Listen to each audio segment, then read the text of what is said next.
You're entering Corsi Nation. It's Dr. Jerome Corsi, and today it is Tuesday. It's August 26th, 2025. Thank you for joining us here on CorsiNation.com. We're doing podcasts every weekday find me on X at Corsi Jerome 1, the number 1. And then on Substack, it's JeromeCorsiPhD.substack.com. And we're trying to follow a variety of stories that are continuing stories. It's August, and so the news cycle is pretty slim these days. I think I first want to start out with talking about John Bolton.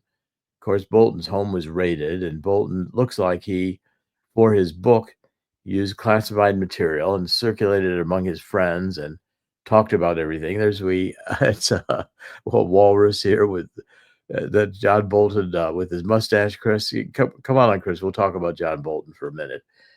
John Bolton, I've known for quite a while. I first knew John Bolton when I wrote Atomic Iran, going back in 2006, arguing that Iran was developing nuclear weapons and it was a major threat to world peace, particularly to Israel, when the Iranians were constantly saying death to Israel, death to the United States. They wanted to develop nuclear weapons to drop one in Tel Aviv and destroy the modern Jewish state as we know it. And so Bolton was very much in favor of attacking Iran and ending their nuclear program, going back into the days of George W. Bush. So now this possibility of him being indicted for using classified information has surfaced, and the attack on Trump is that this is just a revenge attack because Bolton wrote this book, The Room Where It Happened. We'll talk about that in a minute, but I guess this was all over the decisions of Donald Trump to ramp up. I'm not even particularly sure which decision this was over. Chris, do you know I have the book, but I never read it. Chris? I barely remember, to be honest with you. I barely remember it too. I mean, it was a while ago. It was a memoir, and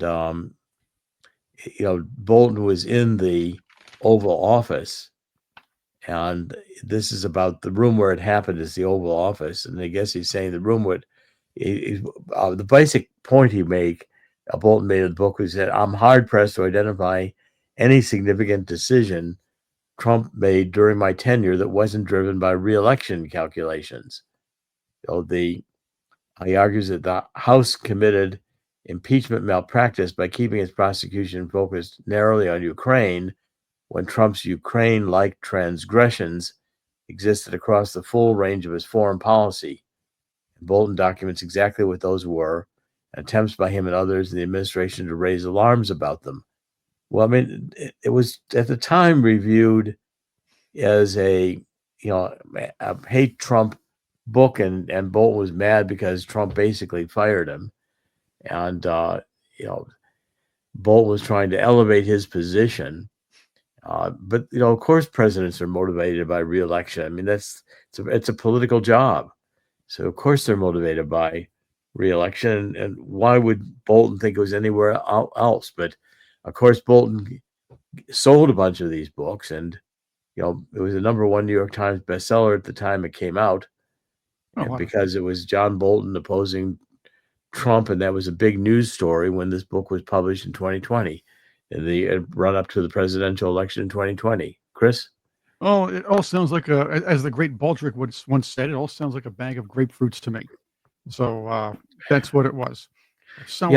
Really, but you know where I'm going.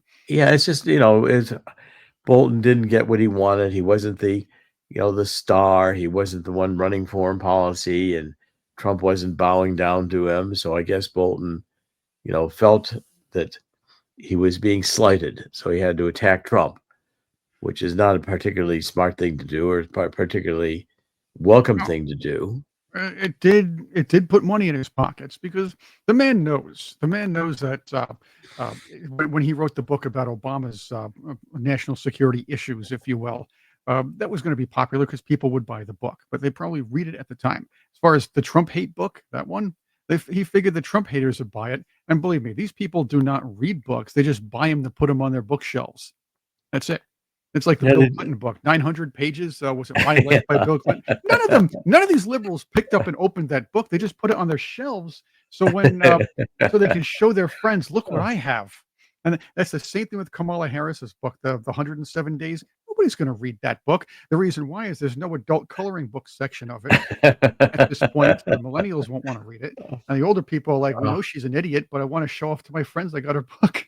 Well, I mean, it's ridiculous. I mean, people are reading less and less anyway right now, and it's hard to sell a book.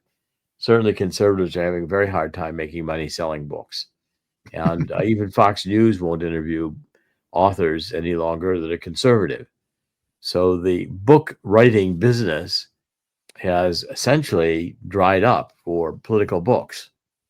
They were the rage when I started in 2004. We did Unfit for Command. It was a #1 bestseller, and it sold an enormous number of books. But today, that's not going to happen. Very hard to get stories to, much harder today to get stories to carry than it would be then. But the idea at any rate, the idea about the book, the conservative book or the liberal book is basically to update or to upgrade one's stature, maybe hit the speaking circuit, if you will. And that's the idea. Maybe make money that way. The book is your backdrop. It's your credential. It's the thing people can point to. Yeah, that's basically what it's become. And it's like the record industry where people are not making money on records any longer. They're making money on tours.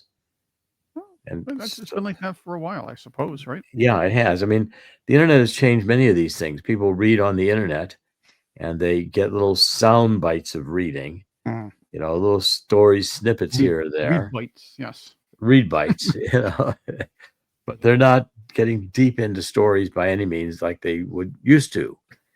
So the news cycle has largely been dried up. Certainly in August, the news cycle is very, very slow. And anyway, let's go a couple more stories. We got Pritzker out there, and Pritzker's complaining, of course, that Trump is got the National Guard in D.C. Of course, D.C. is a mess, not safe. The city is deteriorated.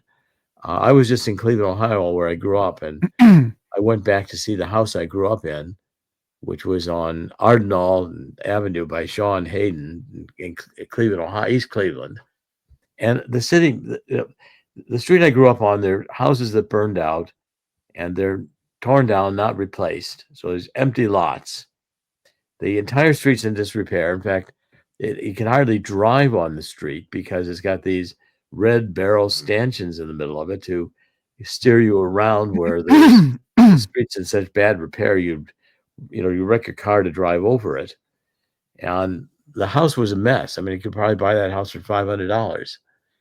It was shocking to me, the deterioration of the democratic cities. Yeah, they have just been it's tragic what's happened to the democratic cities, and it's happening across America. And now they're unsafe, so we have to put the National Guard in to protect cities after defund the police. Chris, what do you think? Well, they asked for it. That's what happened. They asked for it. They got it. They sure did. It's like the old Toyota commercial. You asked for it, you got it. Yeah. We've got a clip from Pritzker. Let's play the clip from Pritzker. Actually, I have two. Pritzker was yammering on in a press conference yesterday, trying to act tough when it came to Donald Trump, and he was upset that Donald Trump was proposing the idea of helping fight crime in Chicago. Well, here's what the big guy had to say. Over the weekend, we learned from the media that Donald Trump has been planning for quite a while now to deploy armed military personnel to the streets of Chicago. This is exactly the type of overreach that our country's founders warned against. And it's the reason that they established a federal system with a separation of powers built on checks and balances. What President Trump is doing is unprecedented and unwarranted. It is illegal.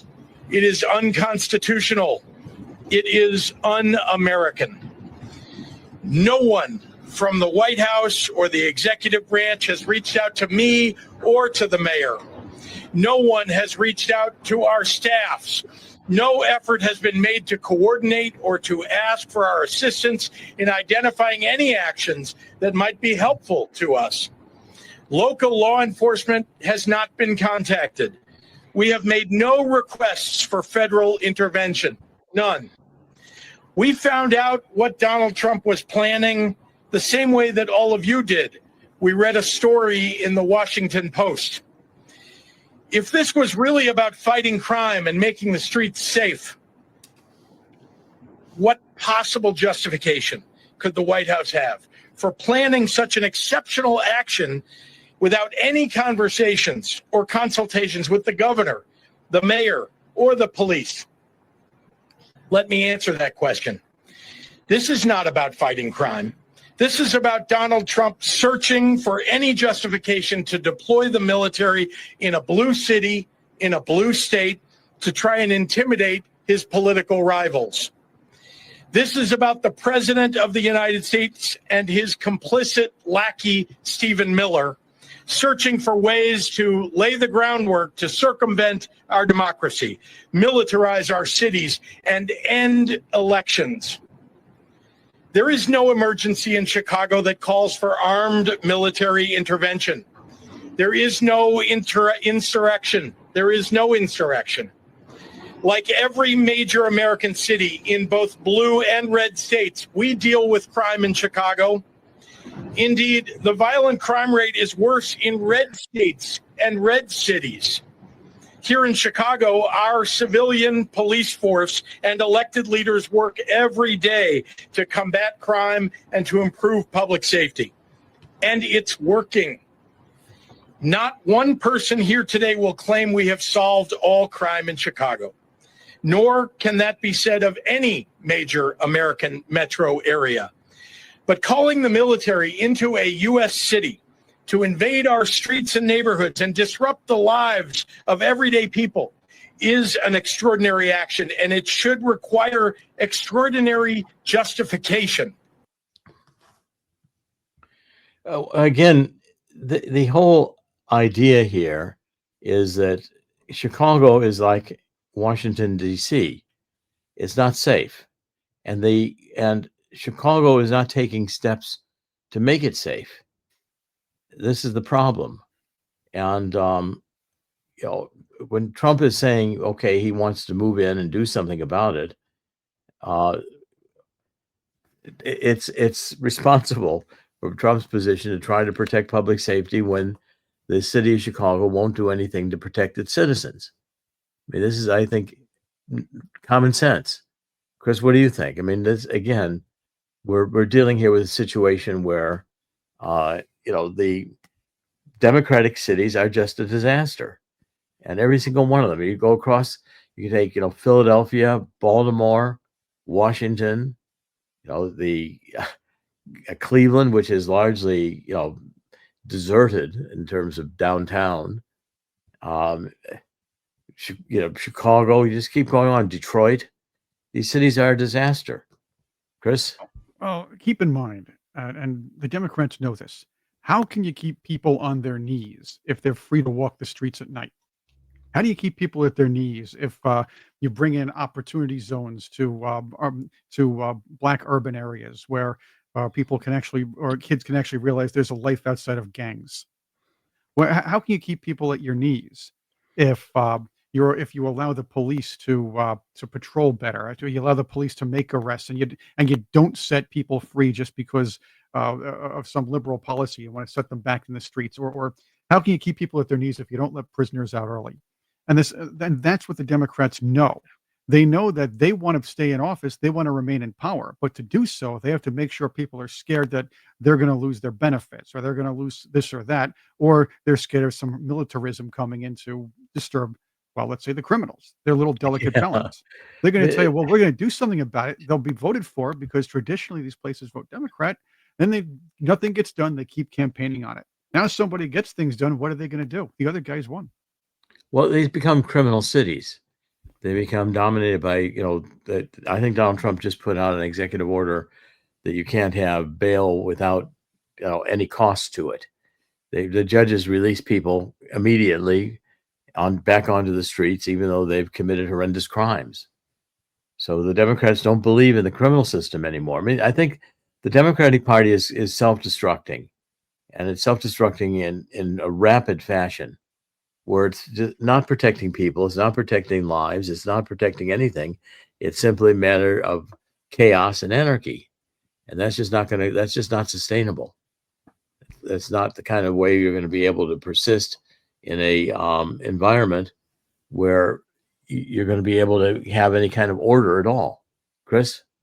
100% agreed on that one. The other thing is, if you listen carefully, J.B. Pritzker and all the other Democrats are trained to use this statistical anomaly, showing that red states are the ones that have the higher crime rates in their cities. Well, these red states they refer to are sparsely populated ones in country areas like Missouri, Mississippi, Arkansas, places like that, which still have very deep blue cities within them that have these lax regulations that allow these crimes. So the crime rate, as long as it's very high in these blue cities versus the sparsely populated areas, it's going to look like the state's full crime rate is higher. So they're lying to you again. It's always the blue cities. And what are these red cities he's talking about? I think he must have won a script on that one. It's red states, they always say. But the fact is, the blue cities within the red states, the deep blue cities, mind you, within the red states that have the high crime rates that skew the numbers for the rest of the area. That's the Democrats are reduced to minorities, angry minorities, and criminals, terrorists. They don't mind Venezuelan terrorists. They don't mind gangs. They champion the rights of gangs to vote and to have due process as if they were citizens. So the whole thing is, I think, completely messed up. I think it's a situation that really is unsustainable. We're at a tipping point in the United States where the blue cities are a complete drag on the economy, and a breeding ground for this anti-American woke attitude that the American people have soundly rejected. I got another lie for you. The Democrats are trying to say that they're doing a great job against Donald Trump. They're pushing back against his bullying, and they're living rent-free in his head, just like J.B. Pritzker said recently. And this video is going viral for a simple reason. And if you watch the video, watch a little carefully, you're going to hear what Pritzker has to say. And you're going to watch it pan a little bit to where he actually is, showing who really has who living rent-free in their head. So let's play this one. We're very pleased about the progress that we're making. I know that I live rent-free in the president's head, and I wish he would spend some time in Chicago so that he could see what a lovely city we have. Governor, quick follow-up. What do you do if the national... See? So apparently... if Trump is living rent-free in Pritzker's head, this has got to be some kind of free condominium here in JB. Maybe Trump lives rent-free in Pritzker's stomach. How about that? I don't know, but the whole thing is getting to be, if it weren't so pathetic, it would be a joke. And let's switch to a couple of other stories. I'm following what's going on with Ukraine, and now Zelensky wants the European nations to provide him $1 billion a month to purchase U.S. weapons to continue his war against Russia.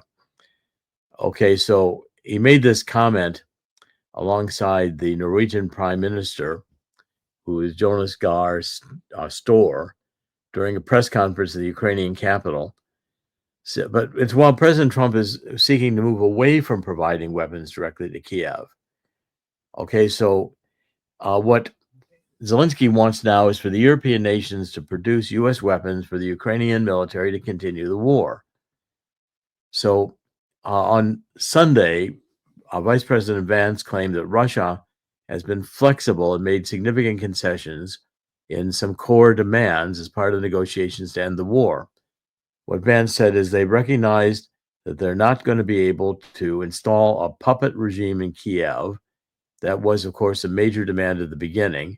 And importantly, they've acknowledged that there's going to be some security guarantee to the territorial rights of Ukraine. Okay, those are major concessions. Now, if Zelensky would make similar concessions, we could end this war. But the Europeans seem to think they can get back the Ukrainian territory. They want to maintain the sovereignty of the original Ukraine boundaries, even though these two provinces that Russia's occupying are Russian-speaking people. And the neo-Nazis in the western part of Ukraine under Zelensky, Zelensky was sending in these neo-Nazi brigades to harass and kill people who were freedom fighters wanting independence of these two provinces in the eastern Ukraine. But of course, we don't get any of this reporting in the United States. The reporting we're getting is totally biased against Russia. And that's, I think, been the theme constantly, that, Russia, Russia, Russia, Russia has been all the Democrats have been pushing, as if Russia were a complete, total enemy. We can't deal with Russia. We have to destroy Russia. No, we have to coexist with Russia. Same as we're going to have to do with China. We can still have coexistence with strength. We have a strong military, but the Democrats want us to have a military that was wearing dresses, that a transgender military. Well, in the history of the world, there hasn't really been transgender military that have been very successful. It's not exactly a concept that, it's amazing to me how ridiculously low we've gotten some of these concepts. Global warming. Well, it's been a cool August in the United States. So where's the global warming? Seasonal variations in weather are compounded by cyclical kinds of effects, which are often impacted by the oceans, ocean currents, etc. And we've had a very complex system with the Earth's climate. I pointed this out in the book I wrote on climate change and global warming and the other nonsense of the left's ideological agenda. They don't want us to use hydrocarbon fuels. They want us to see more and more people die. We have a depopulation agenda. Okay, so I think Trump is moving towards ending the war, and I think it's going to take a while. But eventually the world is coming to the conclusion that Ukraine lost, and it's time to stop the killing. In the Gaza, it looks to me like Netanyahu is pressing forward with, as fast as he can to clean out Hamas, and hopefully won't be stopped until we do clean out Hamas. The Palestinians, I don't think, are going to be allowed to return into Gaza, because that would just bring back Hamas, and we'd have the same cycle all over again. On the international scene, we're still pumping all this money into the economy, and we still had a buoyed up stock market because of the amount of money we're spending in deficit spending. And that has not been brought under control yet by President Trump, who's going to have to address that issue pretty soon. But the point is, we are seeing inflation return, and the price of gold is again still maintaining at over $3,000 an ounce. Today it's $3,392 an ounce, and silver is at $38.68. I'm predicting we're going to see gold at $4,000 an ounce by the end of the year, which is not very far away all of a sudden. Okay, now if we take a look at the Swiss America part of CorsiNation.com, I'm encouraging everybody to get a copy of this free book. I'm going to give you the 800 number in a minute, but this Walking Liberty $50 offer, where you can get these $50, 250 of them, at really the price virtually of what they're worth in silver. They're beautiful coins, and you can at least buy some silver, so you own some precious metals that will appreciate in value, while your stocks and your 401ks and your IRAs, if they're tied to the stock market, are doing well today, but not necessarily when the markets begin to readjust in the fall. You get a copy of how this coming global crash will create an historic gold rush by calling toll-free 1-800-519-6268. We get that number again, 1-800-519-6268. If I encourage you to get some gold and silver, because again, don't trust that the stock market's going to stay at 45,000. It could easily drop significantly, and if it does, it's going to take it a while to get back. So, hedge your bets by owning some gold and silver. Okay, the other stories that are circulating today, and it's not just a very big news story today. I'm following several things. Following this story here with the Fed governor, Lisa Cook, who says that Trump can't fire her. She's not going to resign, and Trump can't fire her. Well, let's see how that turns when the FBI shows up at your place of work tomorrow, and let's see how she continues to work when they're throwing her out of her office. So POTUS said on this, Lisa Cook, I'll fire her if she doesn't resign. What she did was bad, so if she doesn't resign, I'm going to fire her. Essentially, what Trump is mad about is that the Federal Reserve will not lower interest rates. And it has to have lower interest rates in order to have a reduced cost of financing the federal debt. And that's gotten to be a big burden on the United States as a whole. Our financial system is really not stable at the moment, and it's not going to become stable until we get these huge, humongous deficits under control. And I don't see any prospect of that happening in the immediate future. Other stories that we're following, and it's, again, as I say, the news cycle has been not particularly active in the summer. August is about the slowest month of the year for a news cycle. And that's clearly the case this year. So Trump is pressuring the Federal Reserve as hard as he can, and we'll see what good it does. But at the moment, we're just in kind of a shouting match between Trump and the Federal Reserve.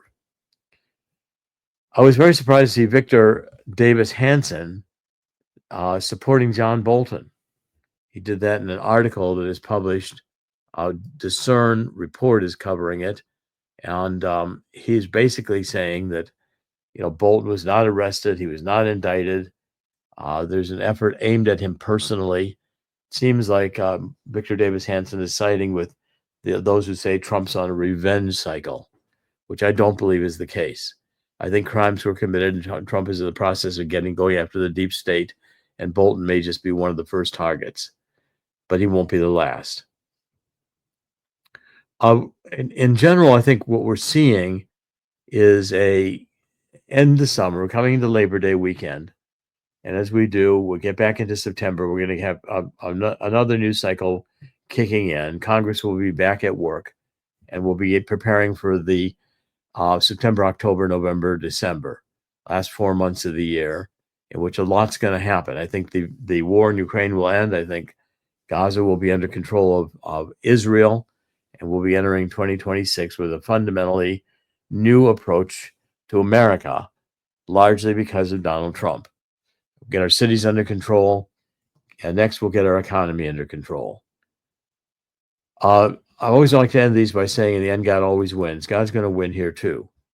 It may not be easy. We have a lot of fights ahead, but if we all resolve, in the spirit of 2 Chronicles 7:14, to get on our knees and ask God to allow us to repent for having the world lose so much of our morality with this secular approach, getting God out of our schools, out of our homes, out of our lives, out of our marriages. We've got to return to God. And secondly, we have to acknowledge that we have had too much the sexual revolution. We've had too much of too many divorces, too much breaking up of marriages, long-term marriages, including myself. My wife having gone into an affair. This is the trial on my divorce is going to occur at the end of this month, and my life will be dramatically changing one way or the other. But again, these are the types of things that, you live a life. In my marriage, 32 years, and the Mueller investigation was probably the tipping point when the FBI was knocking at the door, and so therefore, you don't get over these things very easily. Okay, it's Dr. Jerome Corsi, and thank you for joining us. We'll be back tomorrow, every weekday, with podcasts on CorsiNation.com. Thank you for joining us. God bless.